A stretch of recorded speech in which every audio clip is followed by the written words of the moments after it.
우리는 왕의 신부입니다. 이런 제목으로 시편 45편 1절에서 17절 말씀을 함께 나누려고 합니다. 방금 읽으신 것처럼 오늘 우리가 읽은 시편 45편은 그 왕의 결혼식입니다. 왕의 결혼식 장면인데 이 왕의 결혼을 경축하는 그런 사랑의 노래가 이 시편이 되겠습니다. 이 시편 150편 중에 이런 왕의 결혼식을 다룬 시편은 이 시편이 유일하다고 합니다. 이 시편에서 나오는 왕과 신부는 하나의 비유라고 할 수 있습니다. 신랑 대신 하나님과 그의 또 신부된 교회가 결혼하는 이런 장면을 또 은유하기도 합니다. 즉 시인은 왕의 결혼식을 축복하는 이 사랑의 노래를 통해서 또 동시에 왕의 결혼을 축하하는 이 노래이기도 하지만 동시에 신랑이신 하나님 앞에서 신부된 우리 교회, 즉 우리 믿는 자들이 어떤 태도를 가지고 왕이신 하나님, 신랑이신 하나님 앞에서 신부된 자로서 살아야 하는지를 이렇게 보여주고 있습니다. 왕의 결혼을 경축하는 이 시편이 또 하나님의 신부인 교회, 즉 우리들에 대해서 주는 교훈, 우리는 왕의 신부, 즉 하나님의 신부로서 어떻게 살아가야 되는지 하는 것을 어떻게 보여줍니다. 이 본문이 왕의 신부된 교회가, 하나님의 신부인 교회가 어떻게 살아야 될지를 보여주시는가 하면, 첫째, 우리가 이 왕과 결혼한 신부다 하는 정체성을 가져야 된다는 것입니다. 하나님을 믿는 사람들이 가져야 될 가장 중요한 정체성, 아이덴티티가 또 동시에 특권, 아이덴티티이자 정체성이자 특권이 무엇일까요? 그게 바로 왕의 신부라는 것이죠. 사실 대부분의 세상 철학이나 종교에서 사람은 그 자체로 이렇게 사람을 보면 사람은 그 자체로 주목받는 주인공이 아닙니다. 대부분 이 세상 철학이나 또 종교에서 사람은 어떤 신적 존재의 주변적이거나 종속적인 존재입니다. 그래서 어떤 신을 위해서 인간이 존재하거나 신의 어떤 목적을 위해서 인간이 이렇게 존재하는 경우가 많습니다. 하지만 이 하나님 안에서 사람은 결코 그런 주변적이거나 종속적인 존재가 아니라 항상 중심적이고 중요한 존재입니다. 그렇지 않습니까? 오늘 본문에 이 결혼식이 나오고 있는데 가장 중요한 인물들, 결혼식에서 가장 중요한 인물들이 누구일까요? 예, 맞습니다. 이 신랑과 신부 아니겠습니까? 그 신랑이 여기 오늘 본문에 보는 이 결혼식에서 중요한 것은 왕과 왕비인데 여기 우리 하나님을 믿는 일에 있어서 신랑은 하나님이시고 신부는 믿는 이스라엘 백성 또 우리 하나님의 백성들이 그 신부입니다. 즉 이스라엘은 거의 하나님만큼 중요한 신부의 역할을 맡고 있다는 것이죠. 그래서 우리가 이렇게 어떤 주변적이거나 종속적인 존재가 아니라 중심적이고 중요한 그런 존재다 하는 것입니다. 사실 역사 속에서 이스라엘은 이 강한 나라가 아니라 강대국이 아니라 약소국이고 또 별로 중요한 백성들도 아닙니다. 역사 세계사 속에서 볼 때. 그렇지만 하나님 안에서 이스라엘은 또 그리고 우리는 어떻습니까? 그 어떤 나라보다 중요하고 또 어떤 존재보다 중요한 하나님의 신부 이스라엘 하나님의 신부라는 것입니다. 그러므로 우리가 이 인식을 이 땅에서 살아가는 동안 동시에 이 하나님의 백성이자 우리가 하나님의 신부, 왕의 신부라는 인식을 가지고 살아야 된다 하는 것이죠. 비록 사람들은 우리를 어떻게 보고 또 어떻게 부른다 할지라도 참 요즘 같은 세상은 참 믿는 사람들을 그렇게 귀하게 안 여기고 또 참 그런 것 같을지라도 하나님은 우리를 예수 그리스도로 말미암아 당신의 왕비이자 또 당신의 신부로 삼았다는 사실을 기억하면서 우리가 우리의 정체성은 하나님의 신부이다. 하나님의 참 여기시는 왕의 왕비이다. 이런 마음을 가지고 우리가 살아가야 되겠습니다. 두 번째로 보면 이 결혼식을 노래하는 시편을 통해 이 하나님의 교회인 우리에게 주시는 교훈은 우리가 왕의 신부이다. 이런 인식을 가져야 된다면 두 번째로는 그런 왕의 신부로서 합당한 삶을 살아야 되는데 그것이 무엇이냐면 이전의 것은 잊어버려야 된다 하는 것입니다. 9절 10절을 제가 한번 읽어보겠습니다. 9절 10절 왕이 가까이 하는 여인들 중에는 왕들의 딸이 있으며 왕후는 오빌의 금으로 꾸미고 왕의 오른쪽에 서도다. 딸이여 듣고 보고 귀를 기울일지어다. 내 백성과 내 아버지의 집을 잊어버릴지어다. 이렇게 되어 있습니다. 여기 보면 그 왕의 비가 오빌의 금으로 꾸미고 왕의 오른쪽에 서 있다고 이렇게 9절 후반부에 나오고 또 10절에 보면 내 백성과 내 아버지의 집을 잊어버릴지어다 이렇게 적고 있습니다. 한 여인이 왕의 신부가 되었다 할 때 어떻게 되겠습니까?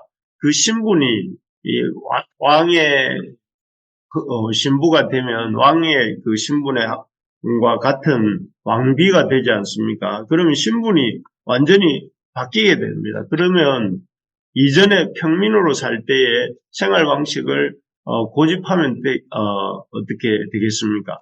이전에 평민처럼 들로 산으로 다니고 또 아무 데나 앉고 또 아무 사람이나 만나고 그렇게 할 수 없지 않겠습니까?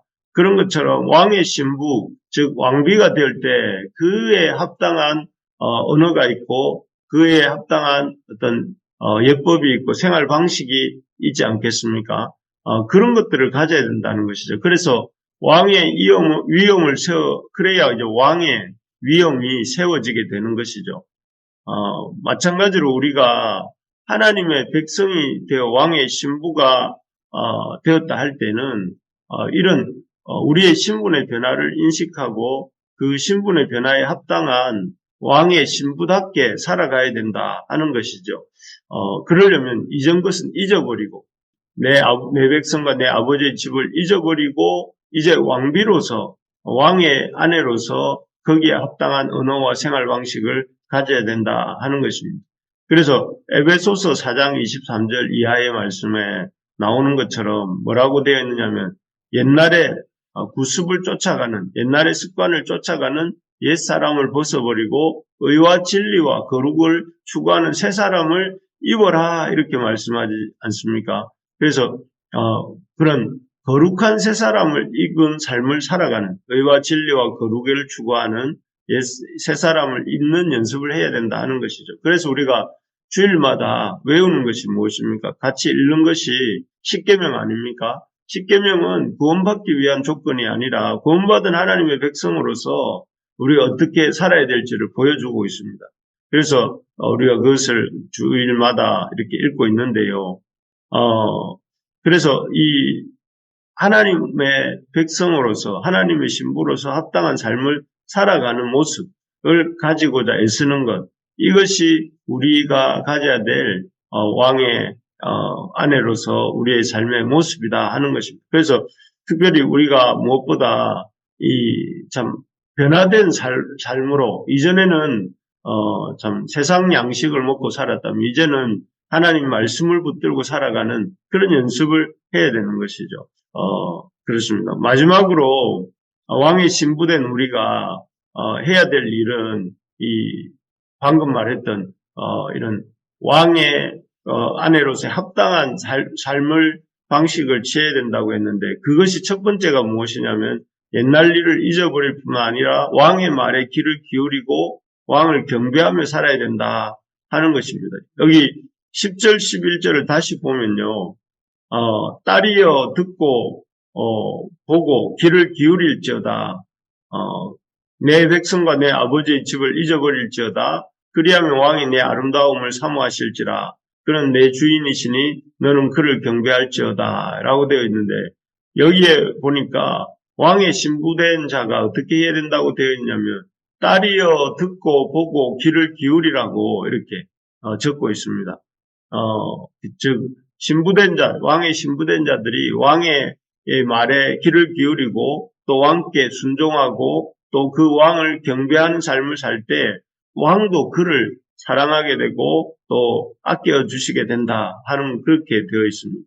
하나님의 그 백성 또 하나님의 신부된 교회가 해야 될 가장 중요한 일 중에 첫 번째가 바로 하나님 말씀을 잘 듣는 것입니다. 하나님 말씀 듣기를 좋아하고 또 그 하나님 말씀에 순종하는 것을 순종하는 삶을 살 때에 하나님은 그를 귀하게 여기시고 또 놀랍게 사랑해 주시고 그를 높여 주신다 하는 것이죠. 그래서 그 결과가 어떻게 되느냐 하면은 16절에 나옵니다. 왕의 아들들은 왕의 조상들을 계승할 것이라 왕이 그들로 온 세계의 군왕을 삼으리로다 라고 되어서 그 왕비를 통해서 이 왕의 아들들이 태어나게 되고 또 그들이 왕의 조상들을 계승하는 왕위를 계승해 나가는 그런 축복이 있고 또 그들을 통해 하나님 세상의 군왕을 삼으신다 이렇게 되어 있습니다. 그래서 하나님이 이런 하나님의 말씀을 듣기를 좋아하고 그 귀를 기울이고 왕의 음성 앞에 순종하는 삶을 살 때에 그를 통해서 많은 열매를 맺게 하시고 그 가운데 하나님의 영광이 나타나게 하신다 하는 말씀입니다. 참 그렇습니다. 우리가 하나님 말씀 듣기를 좋아하고 또 하나님의 말씀에 기쁨으로 순종하는 삶을 사는 것, 이것이 왕의 아내로서 살아가야 될 중요한 도리다 하는 것이죠. 바라는 것은 우리 부르심의 교회와 또 우리 부르심의 교회 모든 가족들이 이 참 하나님 말씀 듣기를 좋아하고 하나님 말씀을 기쁨으로 순종하기를 기뻐하는 그런 하나님의 백성들이 되기를 진심으로 소망하고 축복합니다. 그래서 우리 모든 하나님의 부르심의 가족들이 하나님의 그 주시는 참 복들을 하나님 말씀 듣기를 좋아하는 자들에게 하나님이 주시는 그 참 생명이 풍성해지는 복, 자녀가 많아지는 복, 또 그리고 큰 대대손손 하나님의 그 윤택함을 누리는 복을 받아 누리게 되기를 진심으로 소망합니다. 그래서 그렇게 되기 위해서 무엇보다 힘들지만 하나님 말씀을 잘 듣고 또 하나님 들은 말씀에 하나님 말씀에 순종하는 그런 우리 부르심의 가족들이 되기를 소망합니다. 말씀을 맺겠습니다. 우리는 왕의 신부입니다. 왕의 신부. 왕의 신부라는 이 정체성, 우리가 주님을 믿음으로 주님의 신부가 되었다는 사실을 기억해야 되겠고 또 그리고 주님의 신부로서 합당한 삶을 살기 위해서 지나간 날의 습관들을 잊어버리고 하나님의 백성으로서 합당한 삶의 습관들을 개발해 나가면서 또 하나님 말씀 듣기에 힘쓰고 순종하기를 기뻐하는 우리 모두가 되기를, 그래서 하나님이 왕의 신부에게 주시겠다 하셨던 모든 복들이 우리의 삶 속에서 우리의 자녀들 속에서 우리의 교회 속에서 일어나는 것들을 이렇게 맛보는 우리 모두가 되기를 주님의 이름으로 축원합니다.